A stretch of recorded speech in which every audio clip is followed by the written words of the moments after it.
So,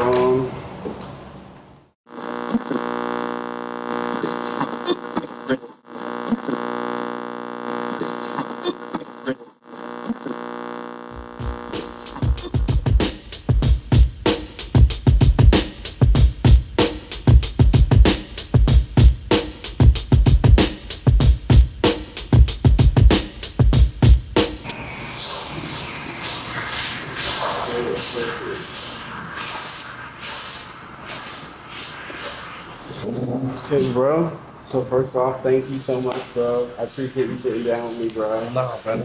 I feel like this is like the third time we sat down. You know what I mean? Various magazines and crazy thing is like I see your progression. You know, not only as an artist but as a man. You know what I mean? And so I think this project, for me, one of the reasons I want to reach out because I feel like it brought that together. Man, thank You know you. what I mean? I appreciate that. Can you talk about, is it a full name change or how? What's going on with that? Well, I mean, I went back to my original name, Jason Martin.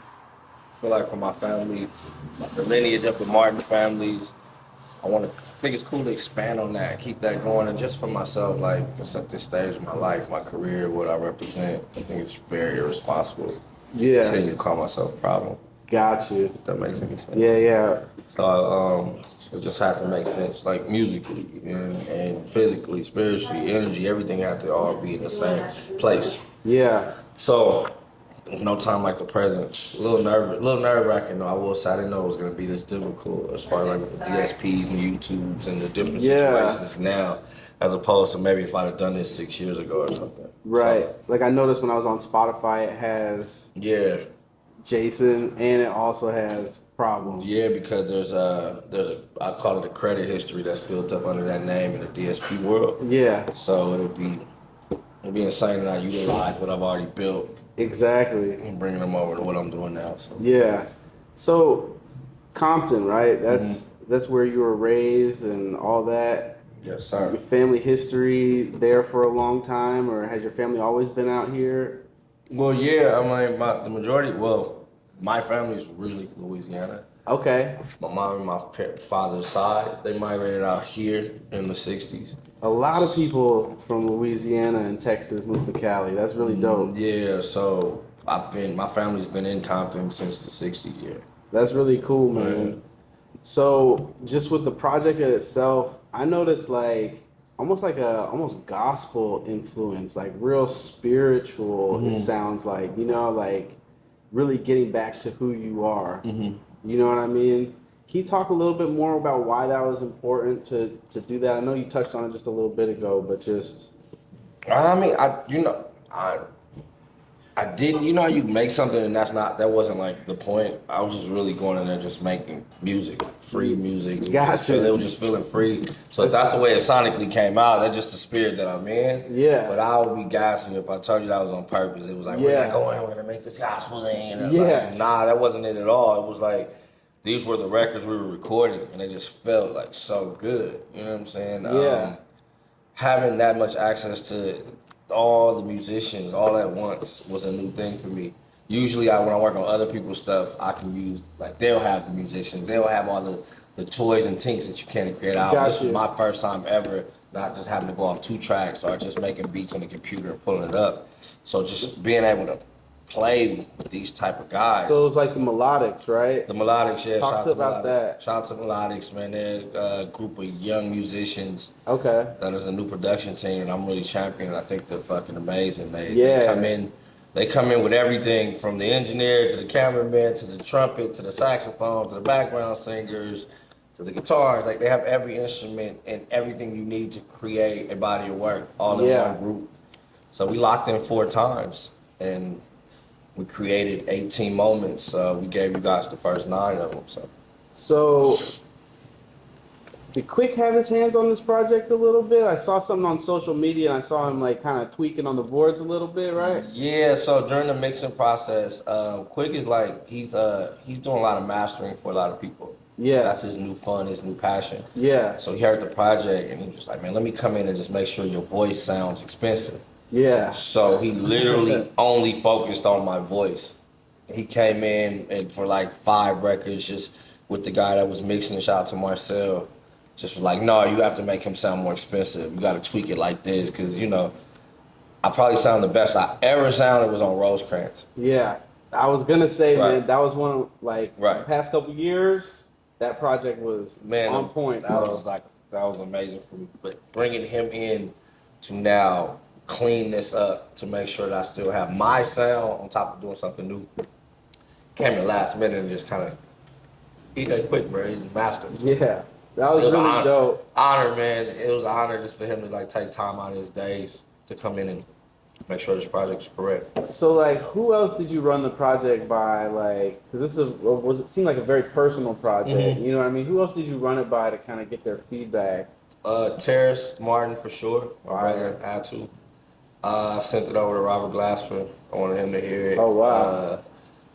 Terrace actually set up a private listening situation at a studio for Punch, Yeah, TDE. So in Daylight, and played the whole album down Fire. for them just before we dropped it. And you know, I was able to like just get to some people that I really respect. yeah, Lyrically, spiritually, and just like, and then just business wise, people that have just done some humongous things in spaces that are not like commercial. Yeah. If that makes any sense, but had huge commercial success. yeah.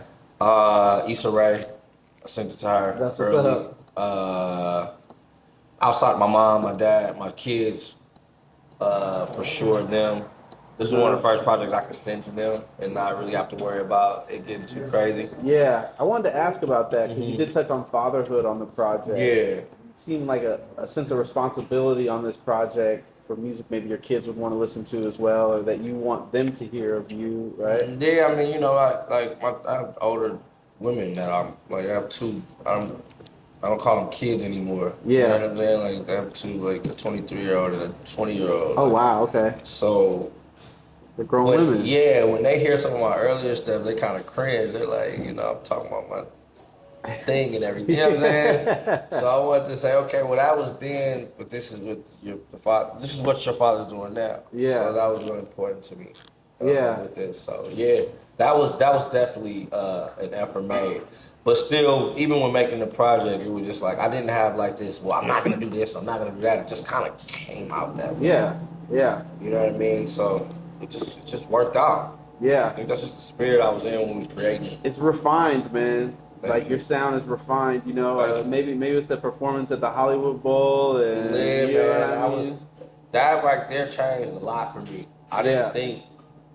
First of all, I didn't even think people were in that, and I don't know why, but I just didn't think people were in that arena of music, like Kamasi Washington. Like, you're not gonna ever think to see Problem walk out at the Hollywood Bowl, and when I walk out, everybody's going, I'm like, oh, whoa, this is crazy. You know, you only in your own world. I'm known for doing it at that time a whole other thing. Yeah, But that's when it clicked. Like, I'm doing music, I'm rapping over a live orchestra in the back with saxophone. I'm like, oh yeah, it's on. but it fits. And it fit. Then with the second out of motion, Terrace, Robert, and Kamasi brought me out at the dinner party show they did at NoHo. And then they had me perform Like What, a jazz version over it. And That's then smooth. that shit went crazy in there. So it just kind of solidified what I was getting ready to do. I had done the music last summer. So a lot of the times Yeah.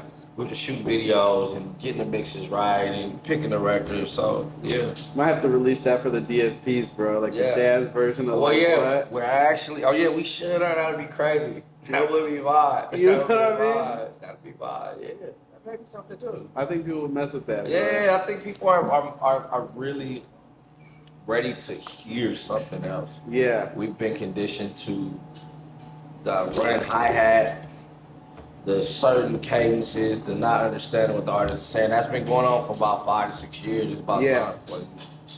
And New I cycle. think the consumer is smart enough. Yeah. I think people actually want to hear smarter music. A lifestyle. Right. You know, Right.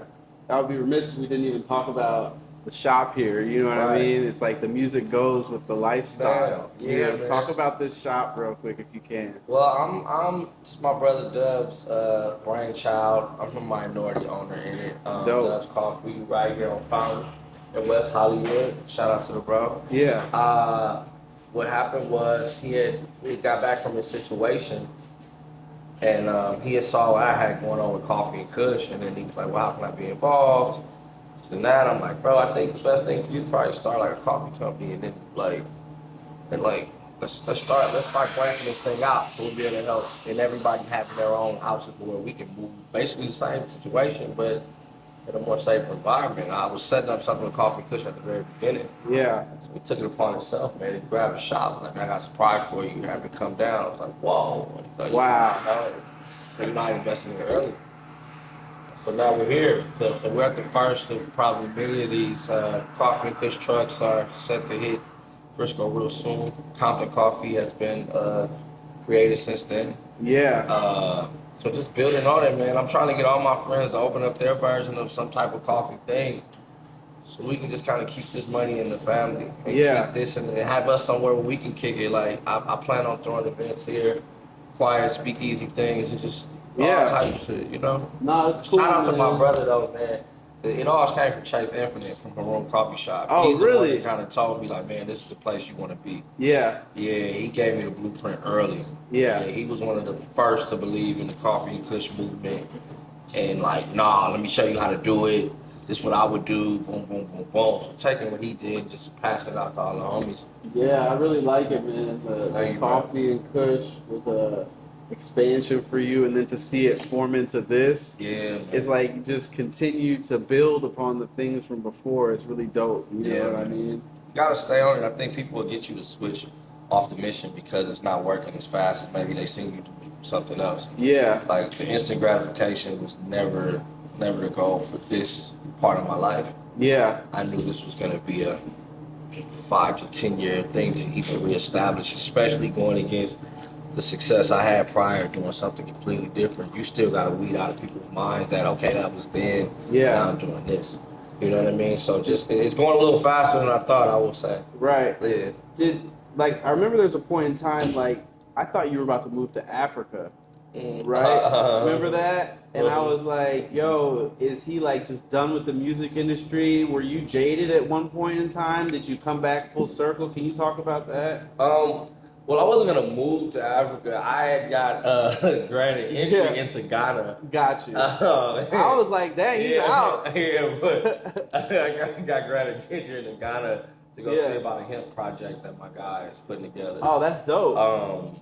But I was out for music just for the business of it. I still don't really understand the new business model. Yeah. Like streaming, I get it, but if somebody's actually sold records before, it still doesn't quite make as much sense to me. Yeah. I get the long term, like, in 7 years, if the record gets hot, it can get hot again. But I feel you, but it just still doesn't make a lot of sense to me. But this is the medium which music is received now, so I gotta kind of just understand that's what we're playing. Yeah. So I was more frustrated with that, and just frustrated with just like life as a musician. Yeah. It looks so corny, like they fucking made a mockery of my sport, bro. It used to be so cool to be a rapper. Yeah. It used to be so cool to be a musician, to be an artist. Now it's like, you look like the corniest thing on earth rapping right now. To me, like, they've made a fucking mockery of the sport, and that's what I was tired of. Yeah.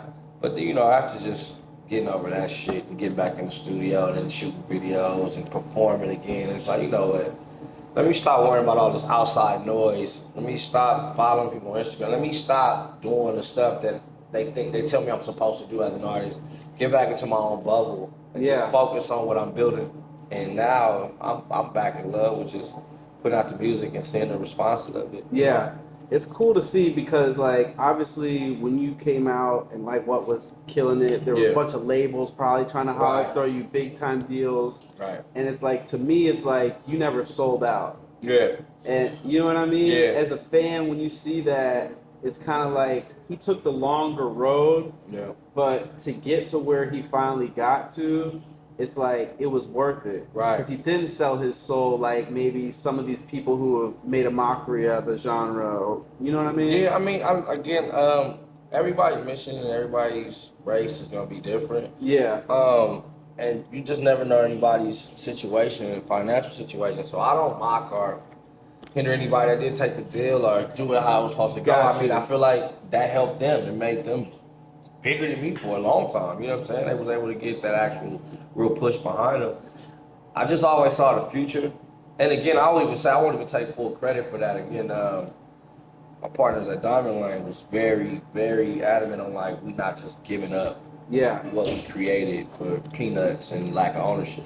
Exactly. So I give them the credit for that. But sticking to it, I'll say it was tough too, man. You know, there's a lot of money being thrown, a lot of opportunities passed on because we didn't do the deal or we're not in that circle. Yeah. But to see it now being where you'd rather be independent than major, I mean, I'm glad I did stay. Not you know what I'm stuck. saying? I definitely, you can see in a man's face when they have to ask somebody, can they do something? Yeah. And I don't want that ever. Yeah. And never. Not with my heart. Yeah. Like, that's some fucked up shit. When I went to Botswana, I went to Africa one time, right? They said if your hand is in another man's pocket, you move when he moves. You know what I mean? Basically, he paying for all your shit. You gotta move.